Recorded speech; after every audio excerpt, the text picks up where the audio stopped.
खंडित हो जाए, द्वंद की भी थोड़ी सी खेत रह जाती है। कवि की ब्राह्मण विद्वानों के आशीर्वाद से तुलसी दल को कालीग्राम के चरणामृत को उन्होंने ग्रहण कर लिया। महाराज अम्बरीश के सामने दुर्वासा ऋषि आ गए। अजय के दुर्वासा ऋषि आए, एक प्रत्या नाम के राक्षसी को उत्पन्न कर दिया। महाराज अम्बरीश के सामने जैसे प्रत्या उत्पन्न हो जाती है, आज भगवान को बड़ा कष्ट हो गया। यदि आज महाराज अम्बरीश की बड़ी प्रत्या के द्वारा भस्म कर दिया गया तो मेरा कोई व्रत नहीं करने वाला, कोई मुझे विश्वास नहीं मानने वाला। तो भगवान ने अपना सुदर्शन चक्र को लगा दिया। और जैसे भगवान के सुदर्शन चक्र आ गया तो दुर्वासा ऋषि के त्रैलों के चक्कर लगाना पड़ गया। और दुर्वासा ऋषि को कोई भी रक्षा नहीं किया। भगवान नारायण के पास जाते दुर्वासा ऋषि तो भगवान नारायण भी बैरम लौटा दिए। भगवान क्या कहते हैं?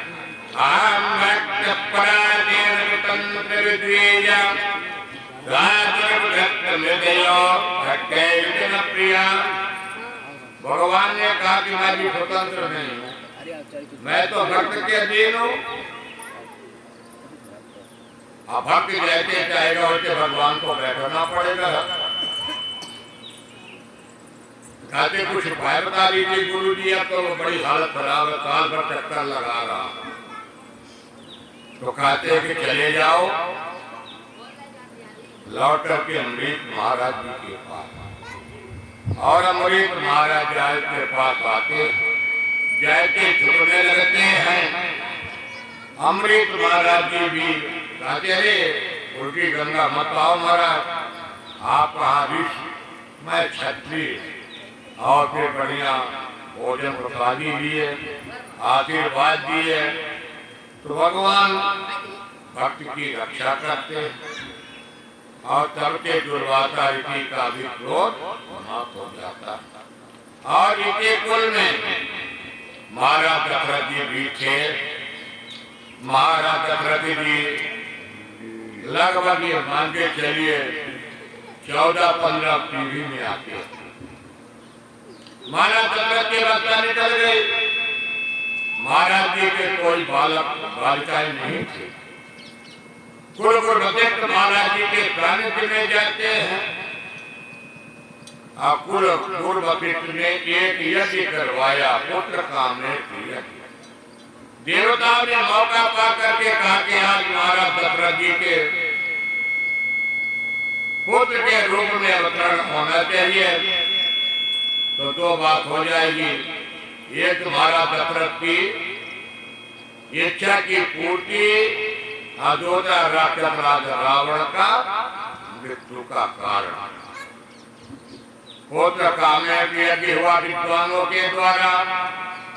अग्निदेव प्रसन्न होते हैं और अग्निदेव प्रसन्न होकर के कटोरे में साक्षात खीर लेकर के आते।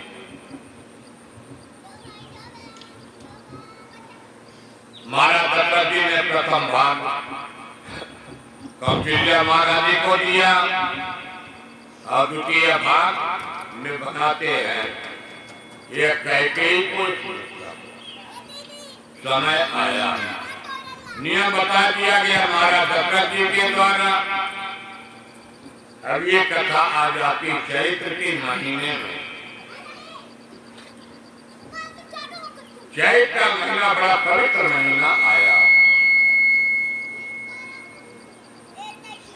नवमी तिथि मधुमास पुनीता पक्ष अभिजित हरिता। आज नवमी तिथि, अभिजित मुहूर्त ठीक 12 बजे। आज हमारे राज्य सरकार का प्रारंभ हुआ कौशल्या नंदन अवध धाम। बोले महाराज दशरथ नंदन की जय, राजा रामचंद्र भगवान की जय। माता कौशल्या ने बड़ा ही सुंदर स्तुति किया।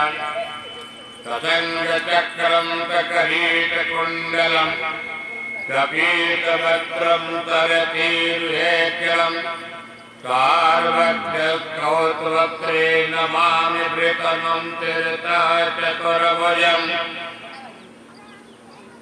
माता कौशल्या ने भगवान के पीताम्बरी वापस करा दिया, शबद आयुधों को वापस करा दिया।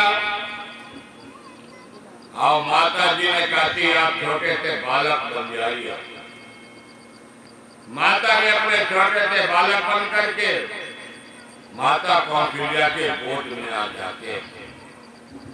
तो माता अपने बोली तो मत डोली, सजव यह तात रोपा, तकी जय लीलायक प्रिय लीला, यह तो परम अनूपा।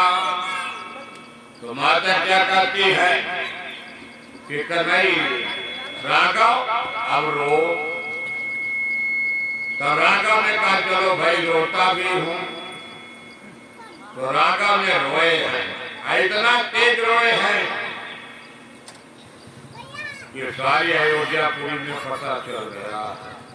जोनी बचन सुजाना रोदन काना होई बालक पुरभूपा, यह चरित हरिपद पावते परहन भवपूपा। ये रहते भगवान के सुंदर स्तुतियां देवताओं घात मंडल ने भी किए। सबद करे आनंद भयो जय राजा राम की, अवध करे आनंद भयो जय राजा राम की। जय राम की भई जय हो बाल राम की, कौटिल्या के लाला भयो जय राजा राम की, अवध घरे आनंद भयो जय राजा राम की। इस तरह से भगवान का जन्मोत्सव महीने भर मनाया गया है। समय आया कैकेयी नंदन भरत जी, आई भरत जी के कारण इज्जत हमारे यहाँ 3 भरत हुए हैं। शकुंतला नंदन भरत, ऋषभदेव नंदन भरत और कैकेयी नंदन भरत। भरत के ही नाम पर भारत वर्ष विख्यात हुआ। पहले भारत का नाम क्या था? दिनाभ वर्ष। फिर भरत के नाम पर भारत वर्ष विख्यात हुआ।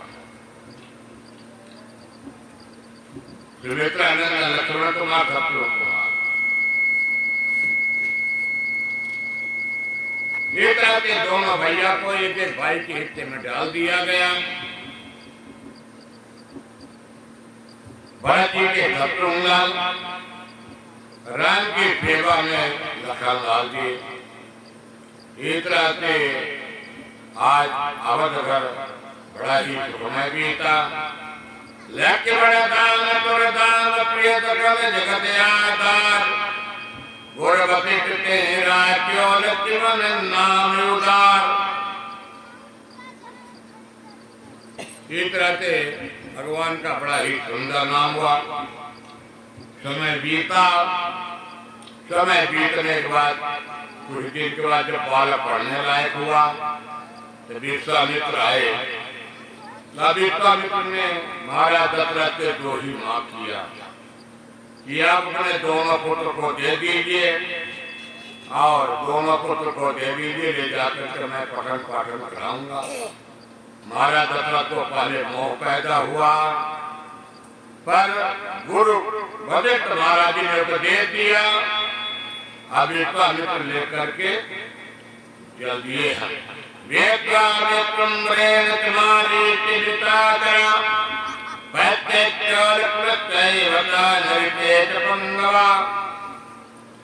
मारीच का मिलन विश्वामित्र की अतिकाला में हुआ। तो भगवान ने मारी को एक बाण मारते हैं तो दक्षिण भाग में समुद्र के किनारे पहुंचा देते हैं। आज विश्वामित्र जी अपने यज्ञ को संपन्न किए। विश्वामित्र जी को पता चला कि महाराज जनक जी के यहाँ सुनैना जी की लाडली बेटी महाराज जनक की साक्षात लक्ष्मी। आज पराम्बा जनक नंदिनी जगत पिता रघुवर का माल्यार्पण करने आ रही है। कितना सुंदर दैत्य है कि प्रभु राम ने उठाया शिव जी का धनुष प्रत्यंचा चढ़ाया है और शिव धनुष को तोड़ दिया। जिस शिव धनुष के बड़े राजा रजवाड़ा अब तक नहीं कर पाए हैं, ऐसे राघव जैसे गन्ने के खेत में गज राज अपनी लीला करता है, ऐसे भगवान भी अपनी लीला को काय प्रत्यंचा और परशुराम जी का भी अहंकार को भगवान ने छूट दिया। इस तरह के आज भगवान का सुंदर विवाह हुआ। जय रघुनंदन जनक के तोरी सीताराम मनोहर जोरी।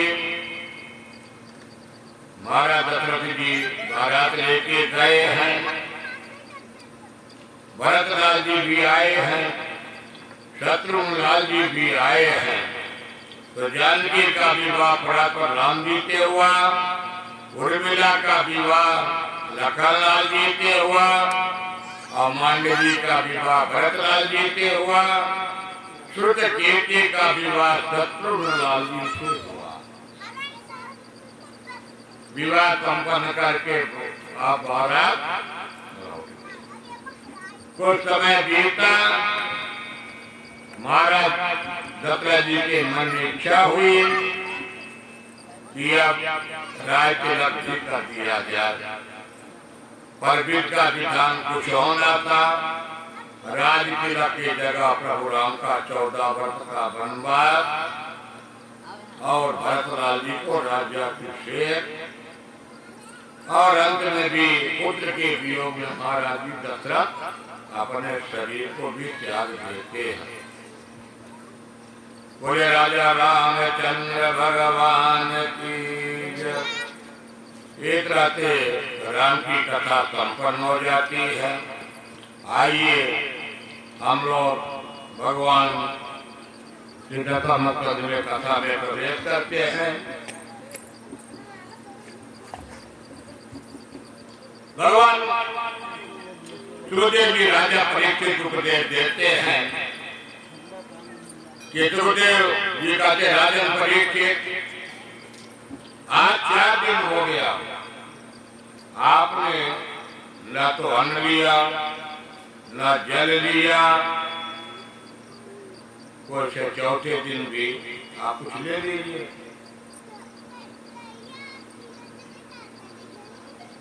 पिता में तमरे मंजर देवता विकृंगलैर दुरतैर कौरवतैन्यतागरम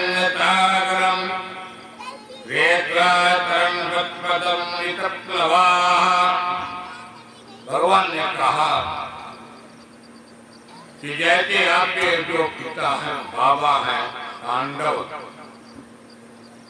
इनके पास क्या थी? भगवान की शरणागति और कौरवों का विशाल दुर्योधन दुशासन, ये बड़े बड़े पर आपके जो पूर्वज थे भगवान किन के चरणों में अपनी डोर बांध करके भव सागर से पार किया। आज उस कथा को मैंने सुनाने जा रहा हूँ राजा परीक्षित। ये तरह महाभारत में उत्तरा के गर्भ में ब्रह्मास्त्र चलाया गया था और ब्रह्मास्त्र की रक्षा करने के लिए भगवान ने अंगुष्ठ मार्ग बंद करके आपके गर्भ में मातृत्व गर्भ में प्रवेश किया और मातृत्व गर्भ में प्रवेश करने के बाद अश्वत्थामा के ब्रह्मास्त्र को भगवान ने आज ऐसे प्रभु की आपकी कथा मैं सुनना चाहता हूँ। प्रभु मुझे सुनाइए। ये प्रभु मुझे मातृ के घरों में मुझे दर्शन दिया। और गुरु जी यहाँ पर रसगुल्ला मिल जाए, गुलाब जामुन, वहां गुड़ खाने की जरूरत नहीं है दोनों मीठा, पर रसगुल्ले का स्वाद अलग है और गुड़ का स्वाद अलग है। सुखदेव जी कहते हैं राजन परीक्षित, श्रोताओं में सर्वसे भी श्रोता तुम्हारा परीक्षित। परीक्षित जी का राजत्वोत्तमा, राजत्वों में भी महाराज परीक्षित जी का नाम है विष्णुराज। तो राजा ने कहता उत्तर दिया, नहीं कार्य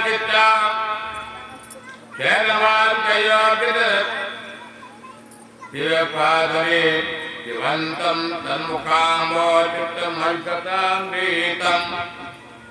भगवान यहाँ पर आज हर की कथा भगवान करने की मिल जाए और भगवान की हर कथा के आगे न तो भूख है न प्यास है न कुछ नहीं। और अभी तक तो भोजन ही किया, आधी उम्र बीत गई भोजन ही करते करते। और आदि जीवन मैं तो बड़े भाग्यशाली हूँ कि मुझे 7 दिन की आयु दी गई है।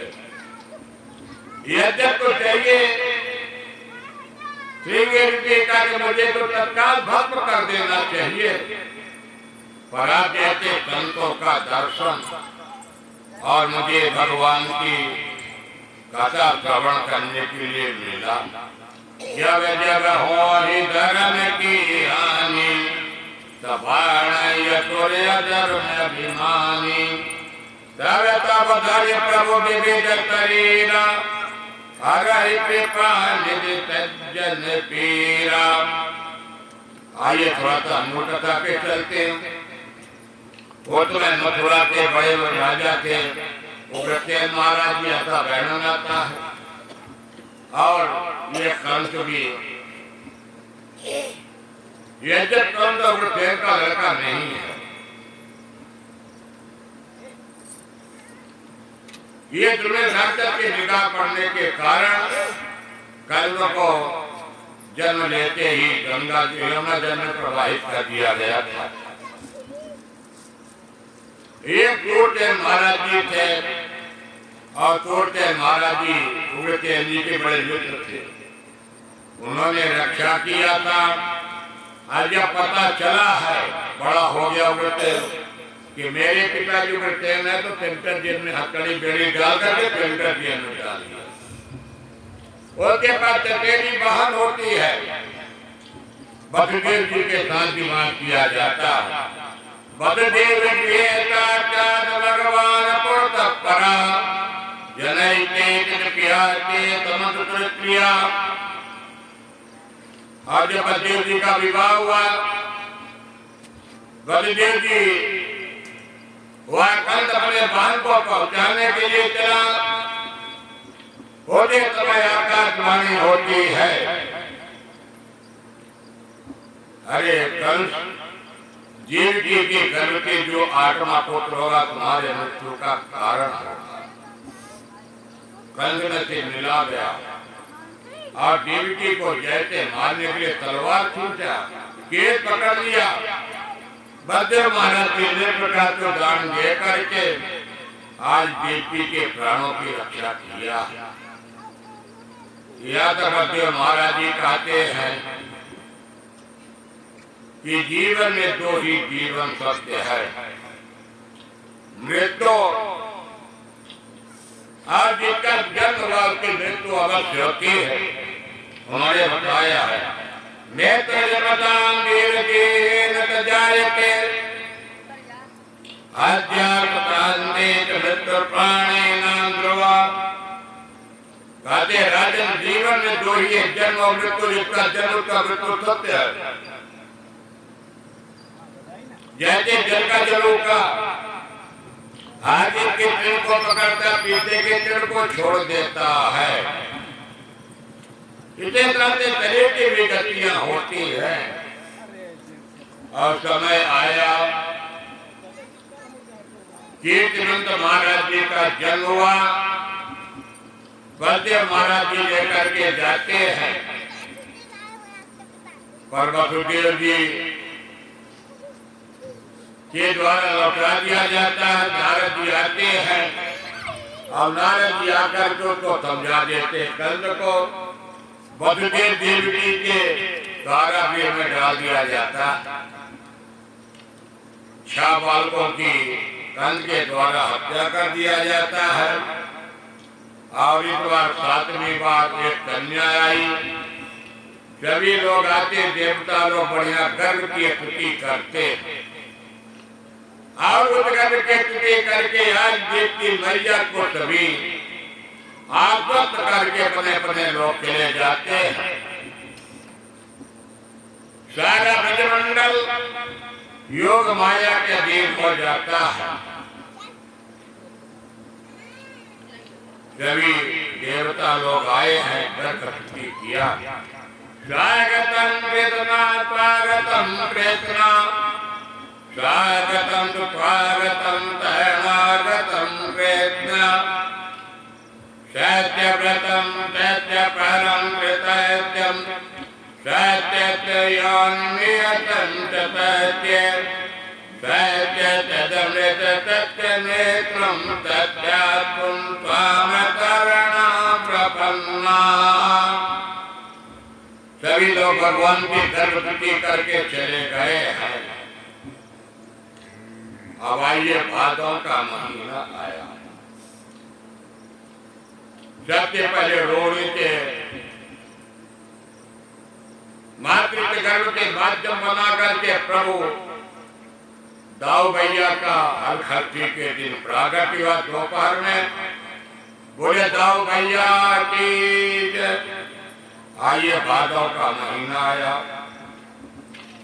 8वीं तिथि आई, रोहिणी नक्षत्र आया। ठीक 12 बजे बाल के नला चतुर्भुज में भगवान का मथुरा मंडल के कारागृह में प्रागट हुआ।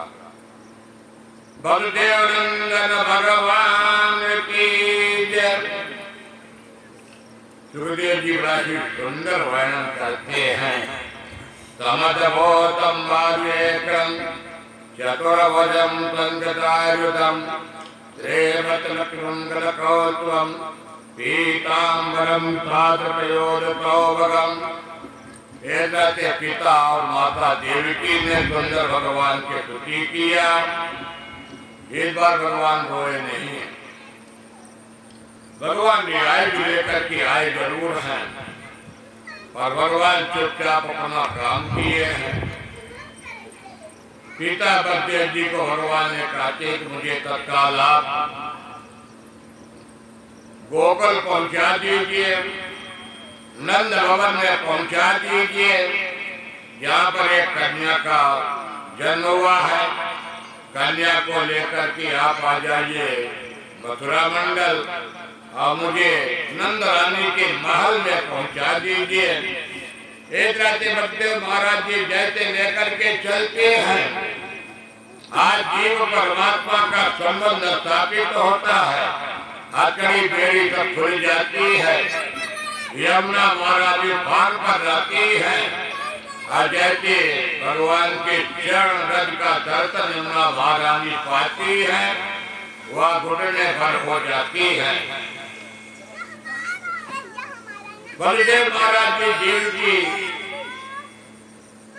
के बालों के कारागृह से निकल कर कहते 14 मैया के बाल में पहुंचते हैं। वहाँ भी बड़े बड़े किवाड़ इत्यादि खुले हैं। एक कन्या को अपने देव पर रखते हैं, भगवान नारायण को वसुदेव नंदन नंद भवन में छोड़ देते हैं और नंद भवन में बिठा करके कन्या को लेकर के आते हैं। हमारे भगवान आज गोकुल में निवास करेंगे। कन्या को लेकर भगवान आए हैं और कन्या ने आकाशवाणी किया, अरे दुष्ट कल तू मुझे क्या मारेगा, तेरा मारने वाला काल कहीं भी जन्म ले चुका है। बोले बाल के लाल की जय, यदुनंदन लाल की